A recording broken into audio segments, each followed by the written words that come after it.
আপনি আমাকে জিজ্ঞেস করেছেন কিভাবে দ্রুত ধনী হওয়া যায়। ঠিক? জি ঠিক। সেরা সমাধান, 5 ওয়াক্ত সালাত আদায় করুন আর ফজরের আগে 2 রাকাত সুন্নাত মিস করবেন না। জানেন কেন?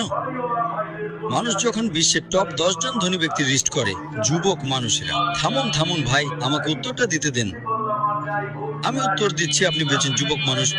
যুবক মানুষেরা, আমি উত্তর দিচ্ছি। আপনি কি জানেন শীর্ষ 10 জন ধনী ব্যক্তির তালিকায় 4 নম্বরে বিল গেটস, 3 নম্বরে জেফ বেজোস, 2 নম্বরে এলন মাস্ক, 1 নম্বরে কে?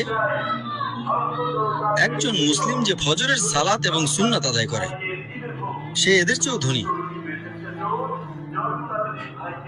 কারণ নবী সাল্লাল্লাহু আলাইহি সাল্লাম বলেছেন যে ফজরের 2 রাকাত সুন্নাত পৃথিবী এবং এর মধ্যে যা কিছু আছে তার চেয়েও বেশি মূল্যবান।